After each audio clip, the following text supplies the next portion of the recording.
Hello and welcome to my Mythical Meta, your gaming podcast that's actually a friendship podcast. My name is Benjamin, and I'm joined by fellow Metapod Derek. That's me. That's you. Welcome, Derek. Travis's house is still under construction. I think it's been, 2 months now? And Randy is lost in space. Space. We have no idea where he is, and we don't know if he's alive or not. No, we don't. But if you're listening, Randy, we love you and we miss you. Yeah, and I hope to see you this weekend so we can beat you at some magic. Kick a dog while he's down? Absolutely. Love to. What have you been up to? Just running. I think I mentioned I have a dog now. Yeah. How's that going? He's been a terror. I haven't gotten more than 4 hours of sleep in any given day for the last month now. Yep. But I do love the little guy, and my hands, my legs, my feet are covered in cuts and scratches. Aw, he cute. Yeah, he got me so bad in the back of my leg. I had to put 3 Band-Aids, and it was still bleeding through. Wow. You can trim the nails. Is it too...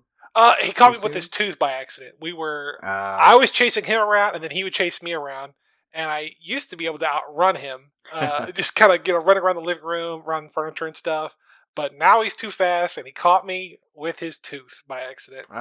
What's his name again? Bandit. Bandit. That's awesome. You're going to get all sorts of good exercise with Bandit. Yes. And speaking of exercise, how are your goals going? I don't know if y'all talked about this while I wasn't here. I don't remember. It's been too long. Yeah.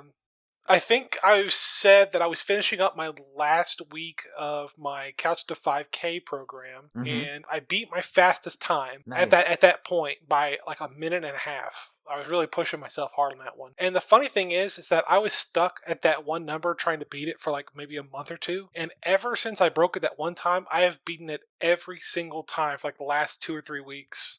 Nice. Good job. Thank you. You're welcome. How about you? What you up to? Well, tomorrow is the last day for our weight loss challenge at school. Ooh, how's that going for you? Yeah, it's going okay. I'm actually cutting this week. That's a thing that my wrestler students told me, where they drink a gallon of water a day up until the day before, and then they just stop and they don't eat or drink anything that lasts day and a half, and then their body just apparently shrinks to so they can get into that lower weight class and dominate their opponents. I got you. Okay. So I'm trying that. Haven't drunk anything since 10 a.m. I drank a half gallon of water this morning, and then had nothing since. And I've been drinking a gallon of water every day this week. And Woof. I was surprised how thirsty I got as soon as I stopped drinking. I've just been thirsty all day. Even though I drank a half gallon of water in 3 hours, an hour later I was thirsty. I drink a gallon a day of water, and it's still not enough, it feels like. I'll have 2 cups of coffee, a gallon of water. I'm like, man, I would love some more water, and I could get it, but I am entirely too lazy to go up and go get it. Yeah. For me, the only thing that stops me from just drinking all day and never stopping is that I don't want to wake up in the middle of the night to pee. Oh, it's awful. It's be 2 or 3 o'clock in the morning. You gotta I gotta get up and go do this. Yeah. So I try to cut myself off around 5, but it's just, I'm thirsty. Yeah. But I actually hit my ATL, my all-time low, in weight today. Nice. So now, since I started in January, I am down 27 pounds, I think. Very cool. That's awesome. I wanted to be done by May, but I might keep going. Well, I guess it's just going to be a lifelong thing to battle, but... Yeah, but maintaining is a lot easier than losing. Yeah, I agree. And if you fall off the wagon and gain 5 pounds, you can just lose 5 pounds and go back to what you're doing. Mm-hmm. Yeah, I'm almost to my all-time low. My all-time low was 2 years ago when I did a diet, and so I figure, even though tomorrow is the end of the contest, I'm just going to try to push past my all-time low and try to get a couple pounds under that. I might continue for another month. We'll see. Yeah. My idea is to get 10 pounds lower than where I want to end up with. Well, that was with keto, and once you start putting the carbs back on, they kind of, you get 5-10 pounds back. But I haven't been doing keto. I've just been exercising. I haven't been eating chips with my sandwiches and stuff. And apparently it's working. So, yeah, I've got maybe 10 or 20 more pounds to go before I'm at my high school weight. You can do it. I know I can. It might be the end of the year, but I'll do it. Man, and it'll be worth it too. Yeah, it already has. I have been running so much, and something I just never did, even in high school. That's awesome. Yeah. All right. Well, we're going to get into our show today, but first, I want to shout out to our number 2 patron, Becky! Becky! This one's for you, Becky! All right, we love you. We're so glad to have your support. And for anyone else that wants to get a shout out, you can find us at patreon.com/mymythicalmeta. And in addition to being part of our shout out rotation, you will get an exclusive 20% off code that you can use at eldoradogaming.com, where you can buy any of the accessories that we might mention on this episode, dice towers, and various accessories, playmats.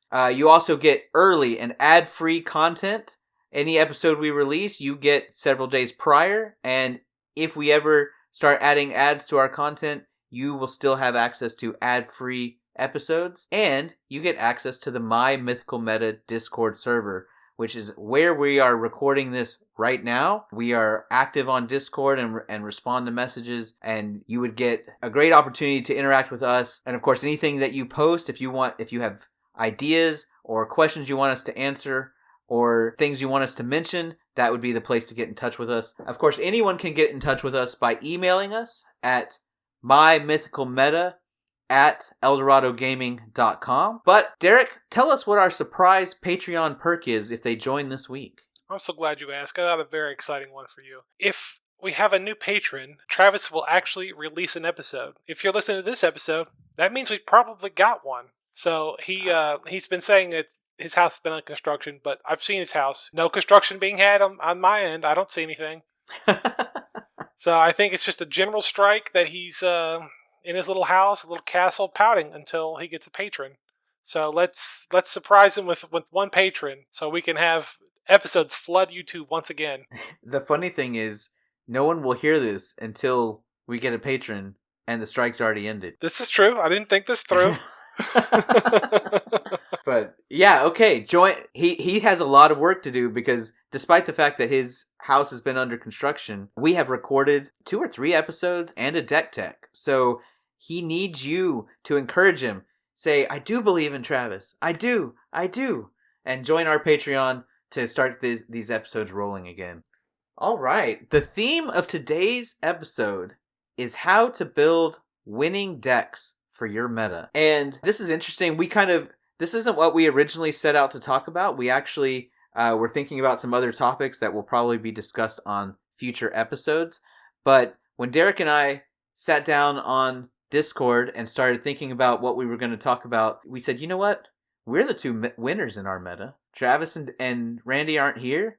Why don't we tell the people how they can become winners, right? I just want to share the wealth. Absolutely. You know, if you've been listening for a while, you know that I started off as the top dog. I was the boogeyman. It was often 3-on-1, but I will give Derek his due. He has ascended. I would say that he is the one on the throne. He's obviously leading the Ascension Classic in points and is likely going to take this one down. And he has become, I think, the best deck builder in our meta. So I think between the 2 of us, we have some good guidance that you can use to become the best min-maxer, the munchkin, the boogeyman, the arch enemy in your meta. Maybe it's the imposter syndrome talking, but I don't feel like I'm the best deck builder. I just feel like I don't know. I know I've changed things, and we've talked about like things I've changed, but I still don't feel like the best. I still feel like if you and I sat down at the same time and we had an hour, 2 hours, a week, a month to put one together, I don't know if I could beat you. That's fair. That's fair. Yeah. Let me say this. I think you're the tightest deck builder. Okay. Fair. And I feel like your decks are focused. You use good cards, and you don't let a lot of your... Well, we'll talk about a lot of this stuff. You can tell us how you build them. But I think that anytime there's a new deck, it's Travis's new deck, or Randy's new deck, or your new deck, yours are the ones I'm scared of more. Right? Oh, Travis's decks are cool and interesting, and they do things on different axes, and they warp the game, and Randy, I don't know what to expect. Half of his decks are amazing, half of them are terrible, and sometimes it's one that looks terrible but is actually good, and sometimes it's one that I'm looks like, good and it's actually terrible. Right. That's not a knock on Randy. He has improved a lot, and I know that partially he's just doing this to humor us. It's not his, not quite the same for him. So I appreciate how far he's come, but I think you're on a different level with how far you've come. And so I think that today's episode is a great opportunity for you to kind of explain how you've evolved and what people can do. Before we do that, though, I do want to let people know this is not a guide to CEDH. The competitive EDH is a different animal. Our meta is not CEDH, and we typically don't play in places where CEDH is the norm. We don't build decks or want to build decks that can win on turn 1 or turn 2. And as we'll mention later, there are some ways I think that you could turn some of our decks pretty quickly into CEDH decks with something that we'll talk about later. But mainly, what I think makes our decks powerful and approaching 8s, I think a lot of our decks is that we build highly interactive decks with powerful game plans that could win any fair game of Magic and could stop people who are playing, combo or doing something that's unfair. I think we have all the tools at our disposal to prevent someone else from running away with the game and doing something powerful on our own. So why don't you start by giving us your general guide to deck building? Sure. So for me, I'm not necessarily trying to get a deck for every color combination, because some color combinations I don't care about. But when I'm thinking of a theme that I would like to do, I usually try to find that theme in colors I haven't tried before, because I guess for me, the variety is what I'm looking for. I don't want to keep playing the same thing over and over again. I'm very much like Travis in that way, where Travis will make 1,000,000 decks in the time it takes me to make one deck. So what I do is I find a theme or commander that really interests me, and it's in the color combinations I would like to use. Okay, let me think off the top of my head. I am building a Megatron deck. Megatron Tyrant. He's a Transformer, obviously, who cares about artifact things. He's in red, white, black, Mardu colors. So I am looking for Mardu artifacts, basically. And what I'll do is I'll find the deck list of commander pre-constructed decks that Wizards of the Coast have sold as a full set. I'm trying to think of off the top of my head. There was like a Doretti mono red pre-con. Yeah. There's been some red white ones. I think the Strixhaven red white one was an artifact deck also. So I'll take those pre-constructed decks. I'll pick the red white one because it has more colors over the red one. Yeah. I'll put those in Architect deck list, and I'll start giving everything categories. Like, this card's card draw. This is for targeted removal. This will protect me from board wipes or what have you. Things like that. And I'll go through my whole collection, and I'll pick every card in red, white, and black and artifacts that would go well in an artifacts deck like this, because Megatron wants a specific kind of artifact. He wants really big artifacts to fling at other people to deal tons of damage. So I will do that, tag those, and then I'll go to edhrec.com, because what that does is that scrapes websites to find the most commonly used cards, I believe is how it works. People who build Megatron decks, like, they always have this artifact, or they always have, I'm thinking, a Metalwork Colossus or something. Yeah, I think, I don't know which decks it scrapes, but a lot of the deck building websites. I know it uses Architect, which is why I use Architect, because I want to help the community kind of give back what I'm taking. So I'll use that, and then I'll also go to REDH on Reddit to find, I'll search up Megatron or whatever commander I'm using, and I'll just kind of go down the list of posts that people have put saying like, hey, this deck's not working out. What am I missing? They're like, you didn't have enough card draw, or hey, you should put in this card. It really overperforms in this type of deck. And I'll just go through comments like that, and I'll start like, that is a good idea, and I'll add that. Because there's, I don't know if there's 1,000,000 Magic cards, but there are thousands of Magic cards. Oh, yeah, 30,000 Magic cards. There's no way I could know them all. So it's very much... And, these people have played the decks. They know the decks. I need to learn from their mistakes and take their successes as my own, which I think is just an important thing to do in real life. So at this point, I have like 200, 250 cards that I need to whittle down to 100. And I'll have them all categorized, and I'll go down the list like, I've got 50 card draw sources. Well, obviously I don't need that many. Let's narrow that down to like 20, and then I'll go to the board wipes, I'll go to the target removal, things like that. And when I feel like I'm kind of stuck on something and I can't figure it out, I'll switch to Manacurve, and I'll start getting rid of things on the higher end of the Manacurve that don't fit well. And then, I'll just keep changing it to try to keep my mind fresh. And if I feel like I'm just too stuck on a deck, I'll switch to a different deck I'm working on and do the same thing. And then I just I think I've got like 4 or 5 decks I'm working on right now that, I just kind of jump back and forth so my mind is fresh. I'm like, when I come back with fresh eyes, I'm like, oh, this is a terrible card. I can cut this immediately. Yeah, I think that's, if I can jump in here, yeah, something that I know I struggle with, and sounds like you do, and probably a lot of people listening do, where we get so attached to a card. Yes, it's and we don't want to cut it. We're like, this would be so cool when we...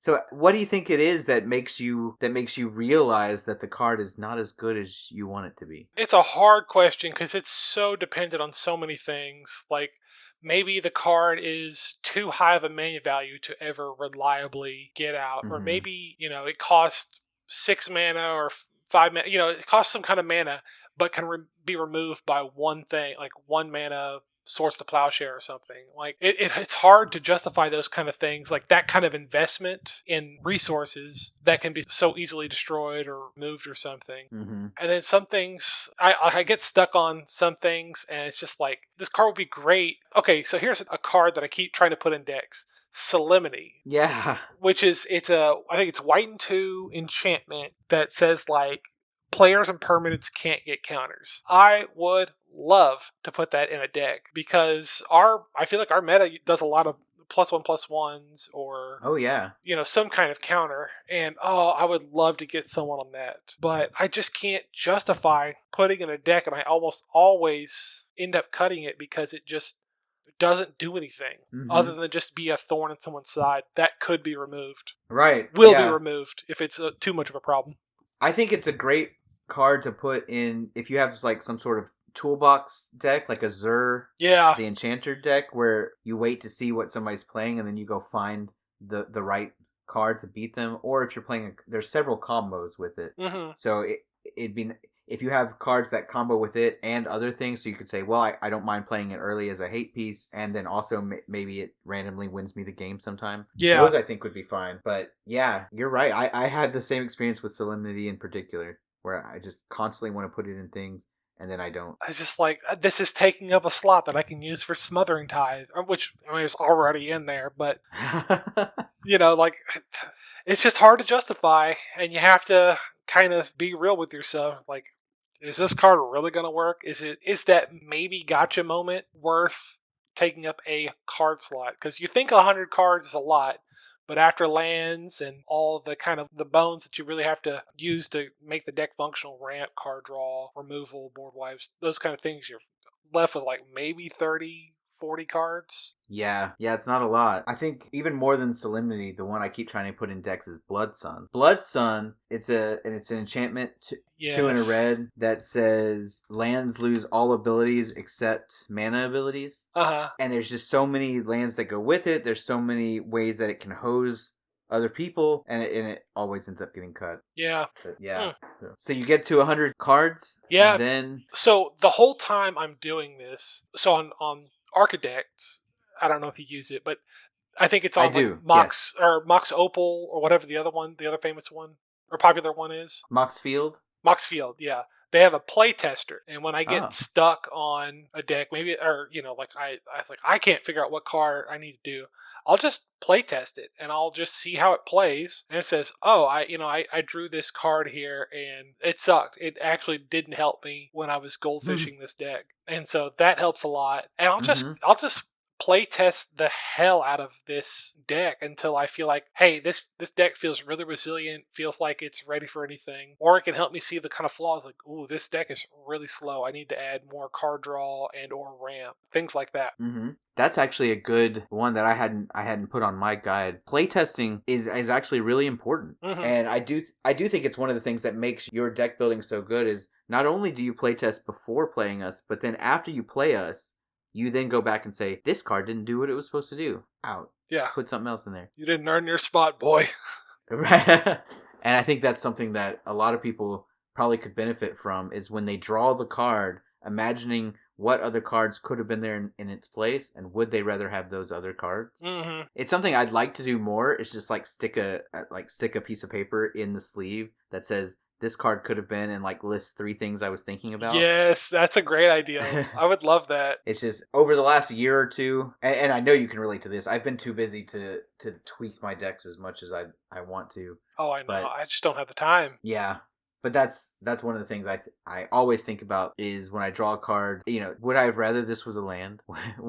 Right. That's a very common one. I will say, like, if you can get your deck down to 100, it becomes much easier to decide what's better, in my opinion. Like, let's say you're looking at card draw spells. You say you have, 12 card draw spells or something, and you got one on the sideboard that you're like, man, I would love to put this one in, but I can't, I have to have 100 cards. I can't have 101. So one of these needs to come out to replace it. Mm-hmm. And you can take that card. Is this card better than this card? Is it better than that card? And just keep doing that, kind of like a bracket or something, until you find the worst card in the deck. Like, I would rather have this than that. Yeah, that makes sense. I struggle with that mainly because for me, I say, well, it's hard for me to compare a card draw spell with a big creature. It's like, depends where I am in the game, depends how much mana I have. Right. I really struggle with that. And if I've already got 12 card draw spells, like, well, I'm going to draw 1 or 2 of them throughout the game. I have trouble sometimes trying to decide exactly how many things I want in a category, and then when I'm supposed to shift a card from one category to another. Yeah. Yeah, I do have a way that I do it, but it's hard. My guide is actually very similar to yours. I do start with the theme first. Often it's just a random card. I see a card that just the Melvin in me just really loves. The part of me that just loves the way the mechanic interacts with something else, and I'm like, I have to try that. Yeah. And so when I decide that I'm going to try something, I say, okay. Then I go to Scryfall, scryfall.com, and I use the advanced search to find every single card that has ever existed that fits in with that theme or that game plan, and I add it to the deck on Archidec. And then I go to EDHREC, and I don't like to start with EDHREC. I only use EDHREC and I look at maybe the very top things. The top synergy cards to see if I miss something super obvious. I don't want to know every combo that can go in the deck. I don't want to know, what are the most common creature packages, because I'm trying to build something for myself. I do want to make sure I'm not missing something because I didn't get the wording right on Scryfall. Yeah, I get that. Yeah, and then I organize them into categories. And I think before we started, you said you use categories for everything, right? Yes, I've got anything that draws me a card under card draw.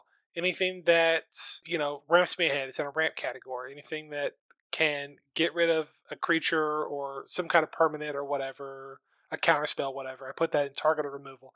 And I'm very loose with these categories. They all make sense to me, but someone looking at it is like, why would you put that in targeted removal or something like that? Right. they do make sense to me. Right. And I've started getting really broad with my categories. I used to have something for card draw. Now I just shorten it to cards, usually. And in that, I will choose anything that draws cards, anything that's card selection. Yes, card advantage, scrying. Yeah, card advantage. Yes, I put all that in card draw too. Yeah. Sometimes I'll call it card advantage, but like I'm looking at a recent deck that I built, or in fact the most recent deck I built, and the category is literally card. And so it's just things that help you see more than you should. If it's a black deck, I might include a recursion spell as that. If it can get me more than one thing, if it's repeatable. So, for example, Phyrexian Reclamation. It lets you pay 2 and 2 life to return a creature card from your graveyard to your hand. Well, to me, that's always drawing a card, and it's always drawing a card that I want. It's better than drawing a random card, because you get to pick the card that's already in your graveyard and put it in your hand instead. So I'll put that in card draw. I never thought about recursion as card draw, but I mean, for the most part, you're right, because it usually goes back to your hand. And okay, you've opened my eyes to this. I do have my own little category that I just call recursion. Anything that lets me get stuff out of the graveyard or whatever. Yeah. But, I mean, yeah, I might as well, I can't reliably count it as card draw, but I think, it's worth looking at when whatever. I guess I'm losing what I'm trying to say here. Well, I do think, I think that anything, if it goes straight to the battlefield, if it's a reanimate or something, I don't count that as card draw, right? But anything that says return target card from your graveyard to your hand, or to me, it needs to be either repeatable or get me more than one card for me to count it as card draw. So I mentioned Phyrexian Reclamation. Oversold Cemetery is similar, right? Where every turn I can return something to my hand. Those sorts of things I will count as card draw. I would even count Muldrotha as card draw because she lets you cast more than one thing each turn. Especially so if you're doing like a mill, you fill up your graveyard and you're just like, oh, I'll take that, and that. Exactly. Because every turn you could cast anything you want from your graveyard. So it basically turns your graveyard into another hand. And so anything that does that, where you can play the cards out of your graveyard, I consider that card draw. And so what's that new one? The enchantment that for a turn lets you play out of your graveyard. Oh, Underworld Breach? Yes, thank you. Underworld Breach. Hopefully Travis can make that sound totally natural. We just thought of it off the top of our heads. Yes. No, Underworld Breach. I would consider it's temporary card draw, like a lot of Red's card draw is. But I would still call that card draw, right? Where for just a small mana investment, you get access to a bunch of cards. That's what I would put in my card category. Based on that, I have 5 general categories. I have lands, of course. And I have decks with, I go as low as 28 lands in my Ragavan deck and as high as 45 lands. Whoa, in Ashaya? Ashaya only has 35. I have 45 in Lord Windgrace. Oh, okay. Because Lord Windgrace just needs and so many of those lands are fetch lands that I need to have enough actual lands to run the deck. Makes sense. Yeah, and so it depends on the theme, right? But I'll take all those cards I just found from Scryfall and from EDH Rec, and usually, like you said, 200, sometimes as many as 300 cards. And I'll organize them. Are any of them lands? How many of them are ramp? And ramp I also define pretty loosely. A lot of times people will either say it's the artifacts that make mana or it's things that put lands directly into play. But I will also consider ramp to be things that will put a land in my hand incidentally, right? So, because oftentimes if it's late enough, if I don't have a land to play that turn, that's the same as putting it directly into play, right? I put it in my hand and then play it. And it ensures I hit land drop, so it's kind of like ramp on a future turn. It's like ramp with suspend. So if I have a 3 mana creature that puts a land in my hand, that guarantees I'm going to hit my land on turn 4. That's not really ramp in the normal sense, but depending on my curve, I will treat it like ramp. And so some purists will get onto me for that, but I'll put it in my ramp category anyway. And then we've already talked about card advantage. And then I have an interaction, and that's any kind of interaction. Used to be early on in my deck building, I always played 5 board wipes and 5 removal spells, targeted removal. I've kind of pulled back on that a little bit. I count interactions as anything that messes with what my opponent's doing, and I've kind of reduced in most decks the number of board wipes I play. But then sometimes they're not removal at all. I consider protection spells to be interaction. Right? Because if you're trying to remove my thing and I get to redirect it to something else, then I have interacted with you, right? And I have stopped you from stopping me, which is what you were trying to do. I've stopped you from getting rid of my blocker. I've stopped you from getting rid of my equipment or whatever it is. And so I'll put that in interaction. And then most deck building videos will tell you if you want a deck to feel like it's on theme, you need about 30 cards representing that theme to reliably play that theme every game. So I always look for that. But what I've started to do is that I will try to build these categories using only the cards I found in my theme search. So I will try to build ramp only out of ramp that fits the theme. And then I'll try to build interaction or protection, removal, using only removal spells that fit the theme. So I think we mentioned my Ashaya deck. My removal in Ashaya is like Thorn Mammoth, Terastodon, the Tarask, Pelucranos. Perilous Vault is actually, I haven't got to pull that out on y'all yet, or Oblivion Stone, right? Those are things that destroy all non-land permanents, or exile all non-land permanents, and so they won't hit any of my creatures in Ashaya. Or things that I can put a lot of mana into to pinpoint what I'm going to destroy. And so, to me, I would not run the Tarask in just any deck, but I put it in there because it's one of the few decks where I'm going to be able to hardcast the Tarask and get in and fight something with a board 10, I guess. And so I will, for example, in John Arenicus, we just did the deck tech 4. My removal is all creatures that enter the battlefield and remove something on the opponent's board, right? So then I can give those creatures away with John Arenicus. I'm not running any of the normal things that you might expect to see for pinpoint removal, like murder, for example. even though I might run that in other black decks or blue decks, in John Irenicus, it's all creatures so that I can give them away with John Irenicus, right? And so based on that, my decks will often go really overboard on theme, but what this actually allows me to do is actually really stuff those other categories. So I can go light on my theme category because my removal category is half theme. My ramp category is half theme, right? If all of the ways I'm drawing cards are related to my theme, then I don't have to spend as much time on pure theme stuff. So for example, the stuff I consider card draw in Ashaya is things like Tireless Tracker, that every time I play a land, I get a clue token. I consider Courser of Krufix to be card draw because it lets me, I get lands from the top of my library, meaning that those are lands I would not have had access to, and it gets me to things that are not lands quicker. Things like Dawnglare Regent, right, would not normally necessarily make it into... So the Monarch one? Yeah, that's the one that's the Monarch, and everything you control has hexproof as long as you're the Monarch. I love Monarch, by the way. I do too. And I haven't been able to make Dawnglade Regent work, but I do like Monarch. Yeah. And so as I'm saying stuff like this, I'm just kind of saying, like, using John Irenicus as an example, because I made almost all of the deck creatures that I'm willing to give away with John Irenicus, I actually only have 17 cards that are pure theme. And when you play it or play against it, it doesn't feel that way. Everything's on theme. I agree. And so, I've never played against it and not thought like, well, that card doesn't belong there. Right. Yeah. And so I think that's something a lot of people, they want to play all the optimal cards. You want to play the very best ramp and you want to play the very best card draw. And I think that's what you do, and I think that's why your decks are so good. Yeah. And I really respect you for that. But my decks, I don't do that because I make sure that instead the things that I'm doing stay on theme, and therefore I think why you maybe feel like my decks are still good is that I actually have more card draw than most people, or more ramp than most people. I think that's what I pick up on, is that you always are able to find an answer, and it's because you have tons of card draw, always. Yeah, lots of card draw, especially. Yeah, I forget which deck it is now. I have a deck. Oh, it's Orvar. Orvar is, of course, a commander that makes copies of all your stuff. So, blue is good at card draw, but in Orvar, I don't put any of the big card draw spells in Orvar. Instead, I either have creatures to copy or cantrips that target. Basically everything, if it's not some big finisher that I'm copying, is card draw.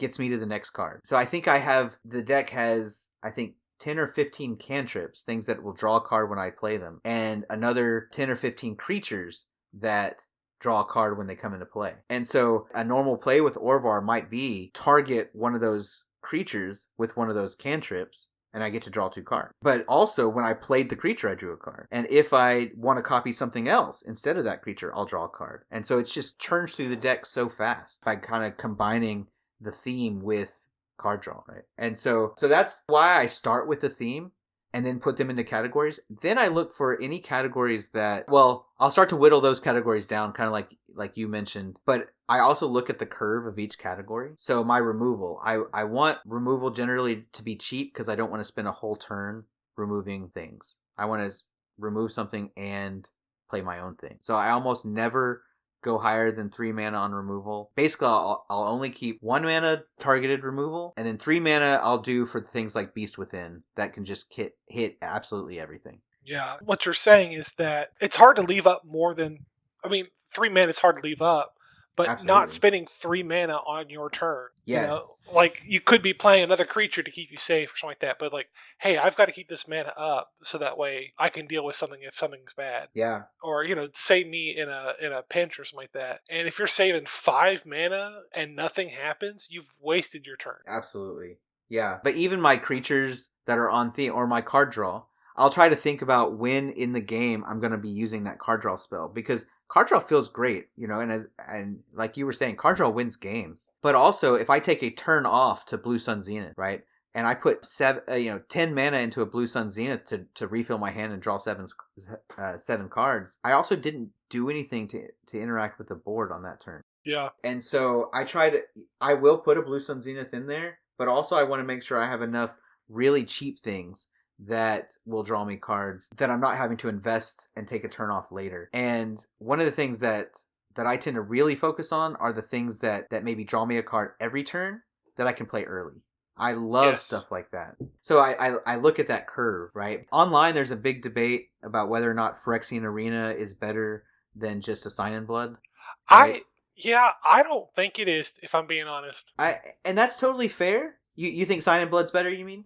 I think having 2 cards, it's 2 cards, right, from Sign in Blood, right? Yes. Yeah, yes. 2 cards now, then 1 card later, and then 1 card. I might be dead next turn. I don't know what's going to happen. But if I have 2 cards in my hand now, I know what I'll have. Which means, technically, I get to 3 cards by the time I get 2 cards from Phyrexian Arena. Yeah, you get to 3 cards by the time you get to 1 card. No, that's what I meant. Yeah. Yeah. No, and you know what? You're absolutely right. And once again, this is what I think makes you such a strong deck builder. I haven't gotten there yet. I love Phyrexian Arena. And the reason for that is because it's something I can play during the developing turns, right? Yeah. Now, obviously, if I draw it on turn 10, it's dead, whereas Sign in Blood is not. And I get that. But for me, I'm looking for my cheap card draw, right? Because I'm looking at the curve. I figure if it's late game and I want lots of cards, I'll play something big, a Baleful Force, or which will draw me 4 cards every turn, right? Mm-hmm. Or, something like that. I'll play some big card draw spell late. But when I'm looking at my early turns, I want to play something that will draw me cards when I have mana open to play them. Has the potential to draw a lot. And to me, if I don't get anything because you wasted a removal spell on it, that was still kind of okay. It was a removal spell. It was a discard spell instead of a card draw spell.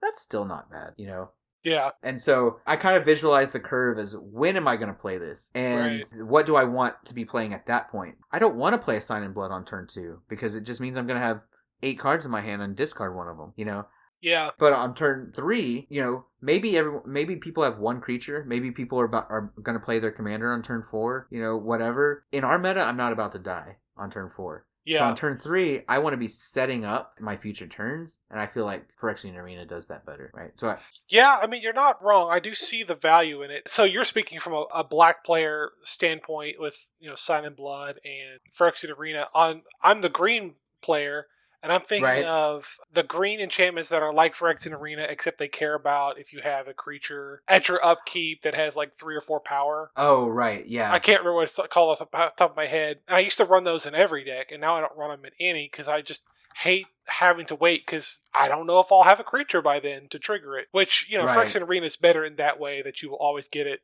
unless it's gone. Like Garruk's Uprising? Garruk's Uprising I like because it gives me a card that when they enter the battlefield, I get that card draw. Oh, yeah. This is the ones that you have to wait till your upkeep to draw the 1 card. Mm-hmm. So I do use Garruk's Uprising in quite a few decks because I usually have that one cares about having power 4 greater creatures into the battlefield, which is something I do a lot. So I have it in quite a few decks. But for I guess burst card draw, I'll do like Rishkar's Expertise, which lets me draw equal to my power, the greatest power. And I get to play something for free. Yeah. I want that. Maybe it's a dopamine rush or whatever, but I want those cards now because then I can start planning now because what am I going to wait 30, 40 minutes for it to come back around my turn to get 1 card and oh, okay. Well, I mean, this would be great. Let me think about that for 10 minutes while everyone looks at me and, the anxiety starts building. No, I think you're totally right. Yeah, that's a good point. Okay, so everything goes in a category, and then I start whittling those down. One of my big cuts is price. If I don't already have it in my collection, I don't typically build on a budget. If something is necessary for the deck, I'll go buy it. Mm-hmm. But there's a lot of cards that the deck can run at 99.5% efficiency with the 50-cent version. And so I'll cut the $10 card, the $30 card. That, again, this does not apply to CEDH because I get it. Every card in that deck list is meant for a purpose because you're tutoring for what you need, at every stage of the game. So this doesn't apply to that. But they're usually the more expensive cards are usually the most optimal card to play for whatever it's doing, which is why they're so expensive. But they also, in our meta, if you're not playing that kind of tutor where you can always get the optimal card for the situation, you're likely not going to see any particular card in your deck. In a typical game, even if you're playing a ton of card draw, you might see 40 cards in a game, which means 60% of your deck is going unseen every game. So you don't need the optimal version of a card for your deck to run correctly, because most games you won't see that one card, and so Yeah. what I do is, if my curve is tight and I'm playing enough card advantage, I've generally found that you can play suboptimal cards and your deck can still be really good. And so I make sure that every category follows the curve, and then I will then look at each category after I've whittled down based on price. And I will cut bad cards. There are some cards that are just too bad to play, right? That's, I want to win. And then there may be times where a category is missing cards because the theme just doesn't lend itself, right? Sometimes there are no good removal spells in my mono green Stompy. Okay, I'm going to go add Song of the Dryads. I'm going to go add Beast Within. I'm going to go add, some random fight spell. Or something, just to make sure that I'm reaching that critical mass of interaction. And then if the theme category itself is too light, like for whatever reason let's say there were only 20 cards with this theme. That often happens when a new set comes out and it introduces a new mechanic, like Outlaw, for example. Yes. Outlaw might be a bad example because it's kind of backward compatible. What about Disguise? Oh, yeah, Disguise. And there are cards that care about Disguise, but they weren't necessarily backwards compatible with morph creatures. Right. So it was just a confusing mess where you could, but they don't super mesh up well with morph creatures and Disguise creatures. Right. So Disguise kind of fell flat, in my opinion. Yeah. Same thing with Surveil. There were quite a few cards that cared about Surveil. But Dimir in that set was 1/10 of the set. There just can't be enough Surveil cards, Yeah. So if I'm really building on a theme, maybe there's a really fun commander that plays on this theme and there's not enough theme cards, or sometimes not enough good theme cards. There's some that I just cannot bring myself to play because they're god-awful. Then I will replace every single slot in my synergy theme that's not taken with card draw or tutors. And hopefully on theme tutors, right? So things like if I'm trying to do a Super Friends deck with lots of planeswalkers, then I'll do Call the Gatewatch, which searches for a planeswalker, right? But those, card draw can supplement your theme because it puts those theme cards into your hand, right? It digs for them. And then finally, at this point, I've built a deck, and the deck is often not great. And I will go through the categories and see, do I think I have enough interaction? Do I think I have enough ramp? At this point, I'm saying, okay, I built my ramp theme based on what I'm playing, and I realize I have no 2-mana ramp. Okay, let me stick in a Soul Ring, of course. Let me stick in a Signet, or whatever, and I'll replace the worst cards with the optimal version. A few, right? Just to make sure that the deck will function correctly and be able to keep up with Derek. Keep it up with the Jones. That's right. I got to make sure that the deck can at least try to win against you because you'll do the right thing and put in the optimal cards. Yeah, so you were talking about you'll cut cards that aren't worth the price. If I can give my 2 cents, listener, proxy it. Yeah, absolutely. If your play group is cool with it, listen, you came to play the game, not to collect the cards. I mean, you can't collect the cards, but you can't. What am I trying to say here? You want to play the game. Assuming you want to play the game, just play the game, play the cards, but don't proxy things that are going to blow your group out of the water. Right. I usually just proxy my lands because I own a lot of lands, but they're usually all in 1 or 2 decks or whatever. They're spread across several decks or whatever. And let's be honest, fast mana makes better decks. Not having tap lands certainly makes a difference. Yes. Cut cards not worth the price. Sometimes there's a card that is worth the price. Let's say I'm playing Gishath. I'm not really sure what the most expensive dinosaur... Oh, I guess Atali Primal Conqueror is probably my most expensive dinosaur. And this one's a bad example because it's dual-faced. I don't super want to proxy a card that has dual faces. But, it's $22 at the time of this thing, so says Card Kingdom. But, what other deck is it going to go in, if not a dinosaur deck? Yeah. Live a little, enjoy the game, the health, and all that stuff depends on people enjoying and wanting to play this game. So, if playing better cards than just, commons and uncommons is how you have fun, by all means, get in there. Yeah, and I don't have a problem with the proxies as long as I can read them. Tell what they do. Yeah. Get a good printer, some ink, some paper, call it a day. Yeah. But do be careful what you're printing because ink's expensive. Ink is expensive. Make sure it's worth the ink it's being printed on. The juice has got to be worth the squeeze. or that it's cheaper than the shipping would cost. Like I've proxied some commons I didn't have because I'm like, I'm not about to spend $10 to order a 50-cent card, right? And all that shipping for it to, like, I'm just gonna print it. I'm not doing that. Yeah. Okay, so we've kind of described our process, but I think both of us have some general guidelines that I think could make everyone's decks better. Why don't you go first and share what? Yeah, so what you do? my first thing is, okay, as a green player, I used to run Cultivate, Kadamas Reach, Explosive Vegetation. Is that the format one? Yes. I used to run all those cards, and I do run some of them, but I am such a firm believer on the 2 mana ramp cards. Okay, so for me, I've been building a lot of 4 mana commanders, and I think it's so important to get my commander out on turn 3, which means I need to be ramping on turn 2. So your Soul Ring, your Arcane Signet, your other signets if you're in other colors, Jeweled Lotus if you got it. Yeah, Fellwar Stone. Yeah, Fellwar Stone.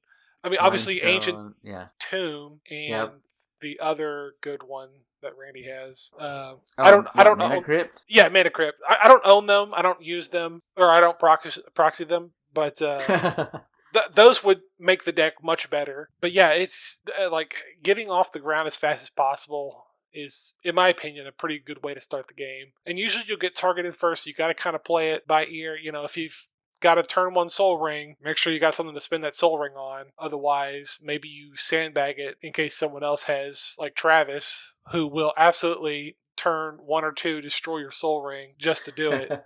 Yeah, I absolutely agree with you on this. There's enough 2 mana ramp out there now that almost any deck can run a complete set, 10 plus artifacts and sorceries that will either add mana or put lands into play, that there's not really a reason to go for 3 and 4 mana ramp unless your deck really wants it, right? Like it's on theme. Yeah. I've also come around on mana dorks like Land of War Elves, obviously Delighted Halfling, which is so good, and Birds of Paradise, like those kind of things. I was like, oh, they're creatures, they're easy to die, easy to kill, whatever. But I mean, I only need them for a turn or 2 at the beginning. Yeah, anything past that is great. That's a great point. Like in Commander, in EDH, people are only running premium removal. Swords to Plowshares, Path to Exile, Beast Within, right?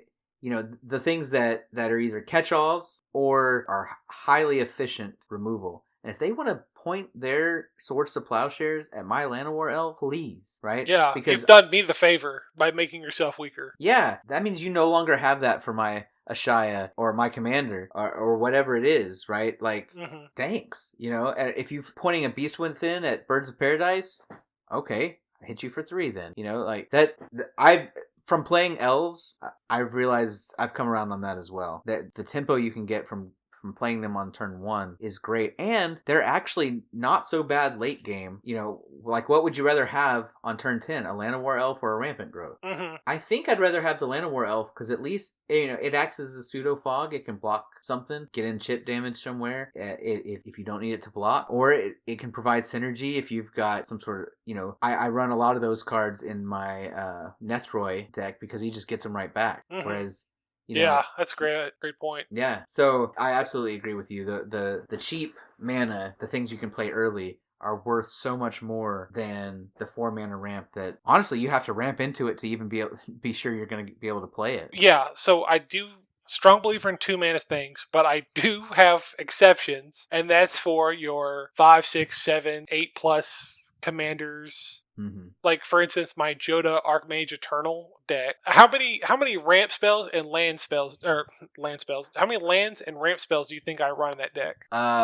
Probably half the deck. It's just mana. 58. Oh my goodness. 36 lands and 22 cards I consider ramp. That's crazy. Yeah, so that's awesome. This deck is all about big mana, especially big, like having each color of mana.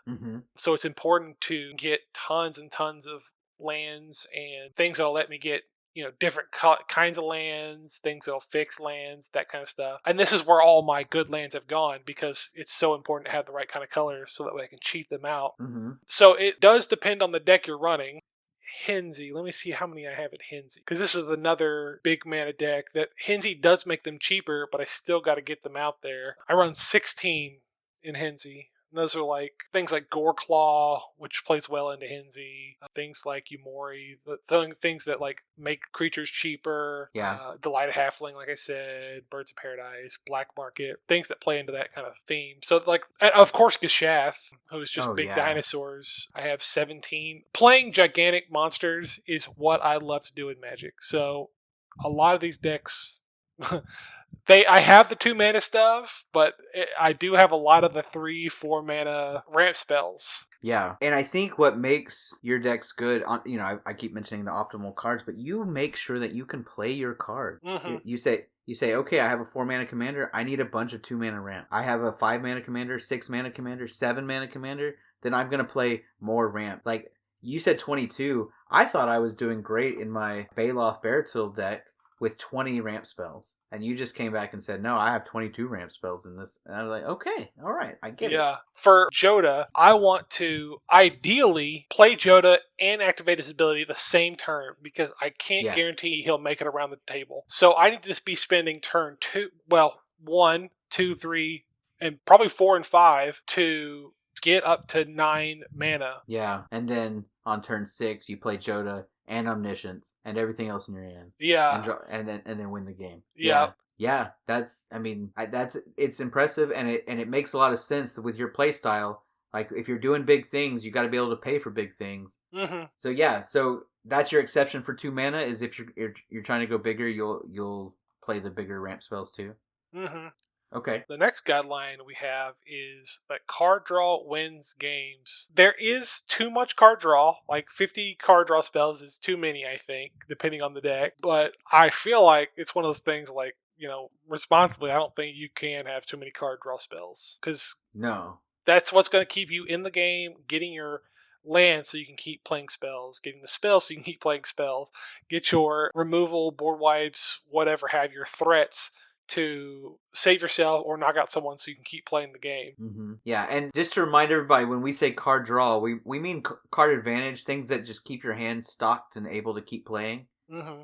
Doesn't necessarily have to say draw a card, but you want to be seeing multiple cards all the time so that you have options, so that you can keep developing your board, so that you can recover after a board wipe, so that you can, outvalue your opponents at all times. You have to keep seeing cards. Mm-hmm. And drawing cards is fun, too, because there's nothing worse than having an empty hand and you draw a land. It hurts.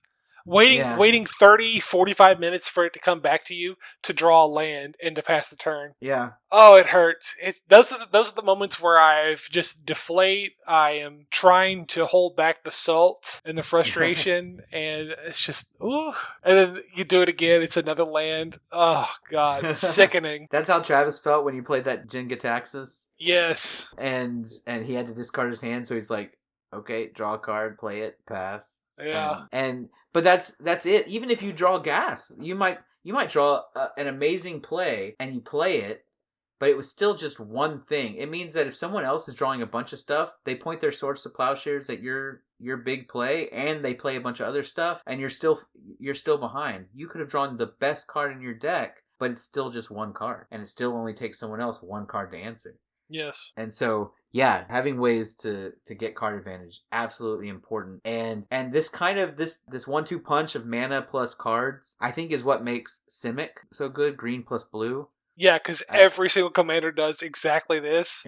Yes. Draw a card, play a land, draw a card, play a land, play a land, draw a card. Yes, and I think it's part of what makes you so good is that's your mindset. Even when you're not playing green-blue, you're still in that mindset. Yeah. And because Magic has 30,000 plus cards, there are enough cards that are artifacts or in other colors that can kind of mimic what green and blue are doing. And you can still get that sort of feel of make sure you have enough mana and make sure you have enough cards in any combination. Mm-hmm. And prioritizing those two things, I think more than anything else, for new players, for growing players, making sure you have the mana and the cards will take all your decks up a notch. Yes. Absolutely. Okay, one that I struggle with, but I think both of us are in agreement on, is making sure that we stick to only 1 or 2 themes.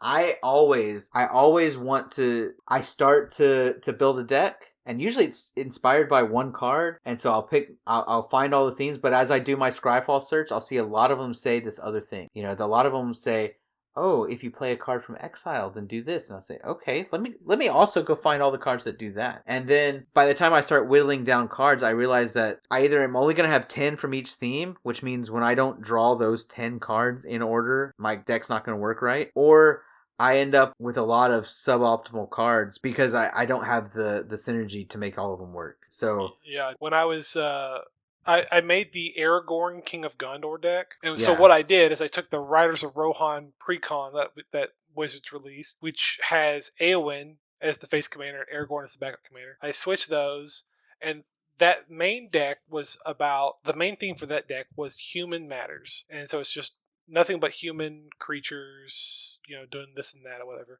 But I wanted to make this more of like a control monarch deck. Like I want to get the monarch, and then I want to be able to keep the monarch by redirecting my opponents to each other, protecting myself, that kind of stuff. I was like, oh, but all these creatures are humans, like let's see if I can, it was hard to cut those human matters cards that are so good because they don't super work with this particular deck, even though I do have almost nothing but humans in this deck. Yeah. Things that were just like taking up a spot just to, like I had Eowyn in there and I was trying real hard to keep her in there because she makes tokens, she draws cards, she is a threat on her own. I was like, what a great creature. And it's like, I have to cut her so I can put something like Drannith Magistrate or, Duelist Heritage or something like that. Like things that would help this deck perform the way I want it to perform. Mm-hmm. And I think that's something that maybe separates you and me a little bit. I eventually get there, but it takes me so long. My decks take so long to finish because I'm not willing to cut those themes. Oh, man, it'll take me weeks. It used to take me months to make a new deck because I'll just sit there and deliberate. Oh, I want this and that. And I've gotten kind of better, but it's still like, man, I've been working on one deck I haven't working on it consistently, but I've probably been tooling with it over the past 2 or 3 months now. Mm-hmm. Yeah, I'm always excited when I get to see one of your new decks because I know that you've put so much effort into it, and I know the kind of the love that kind of pour yourself into it, mm-hmm. And I know that it's going to be good. But I also know that struggle of, man, I gotta cut this, I gotta cut that. So to see what you've come up with is good. But I do know it does take. That's why you have so few decks compared to the rest of us. Yes, it like I said, it takes me a long time. I really deliberate and I play test the hell out of them just over and over and over. I so envy Travis because that guy can take a box of cards to his bedroom and right before bed he can build a 100-card deck and have it ready the next day. He's amazing. Yeah, he's a machine. I wish I could get that way, but I don't know. The spike in me, I guess, is like I need to make sure this is, I spent so much time building this deck. This deck needs to do well or I've wasted my time. Yeah, I feel that. There's just some sort of compulsion in me to make the deck as good as possible, and not not necessarily in a competitive way. I'm not quite, that far into the spike, but it needs to work. It needs to do the thing. It needs to show off, or whatever my goal was for that deck. The theme needs to be represented. I don't want to be in a position where I say draw, play land, pass, because not only did I waste all the time I spent deck building, but I'm also wasting the time that we're playing together. Yes. Like by being miserable and salty because the deck I spent 2 months making is not doing anything I want it to do. Yeah. So I think being willing to stick to the themes and do what we've been talking about really helps with that. It's hard and it takes discipline, but it'll make your deck better if you can. Mm-hmm. Yeah. Something we've both kind of talked about already, so we don't need to spend a whole lot of time on it, but using categories to visualize your weak and strong areas in your deck, I think can also really help. And I'll go back to something I was saying earlier. A lot of people know about mana curves, right? You need a certain number of 1-drops, 2-drops, 3-drops, so that you can play things on every turn. Know when your lands are going to be coming in tapped so that you don't have a whole lot that you need to play on that turn, things like that. But I think having that sort of curve within your categories helps you be able to respond on certain turns, to get ahead on certain turns and things like that. Doing it that way, you can really see, wow, all of my finishers cost 7 mana. So now I know I'm weak on ramp or something like that. Yeah. Or I need to cut these down to like the best 3 or 4. Yeah, good point. And I think along the lines of categories, if you are interested in the concept of win more, knowing what cards are good at different stages of the game, there's lots of episodes out there, and you can especially look up something called quadrant theory to know when certain cards are good at different periods of the game. And the main thing we're going to say here, though, is just make sure that you avoid cards that are only good when you're already winning, because those cards are generally going to be a waste of mana, right, and a waste of space. And this can actually help you not only make better decks, but get in some of those other cards that you're wanting to play, right? A great example of this is, I would say, something like Overrun. Not always, but Overrun is great in, say, a token deck. But if you're playing like Mono Green Stompy, for example, where you're trying to play a bunch of big creatures, and you have Overrun in your deck. Well, Overrun gives all of your creatures +3/+3 in trample. Chances are, giving 1 or 2 creatures +3/+3 in trample is not winning you that game. Yes. Right? And it's certainly not saving you, because you can't do it on defense.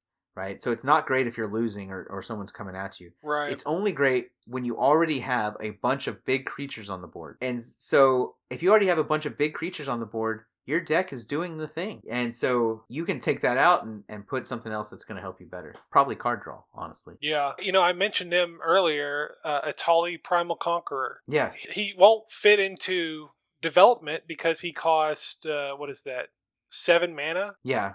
But if you're at parity, suddenly you hit that, you've just cast 4 free spells. Mm-hmm. He could push you over to a win because he can flip over into a Blightsteel Colossus, the one that has Infect, to knock someone out. And if you're losing, 4 free cards, a gigantic dinosaur that could turn into a one-shot kill is nothing to be sad about. No. Yeah, that's a card you pay 7 mana and suddenly you could go from losing to winning. Yeah. Yeah, brutal. And a great example of this, right? There's all sorts of 7 drops that are only good when you're winning, but that's a 7 drop that, as long as you can get to 7 mana, can help you at regardless of board state. Yeah. We don't have to spend all day here, but another card to just help people understand like why it's so expensive. The One Ring from Lord of the Rings. It's a protection spell that can help you from losing.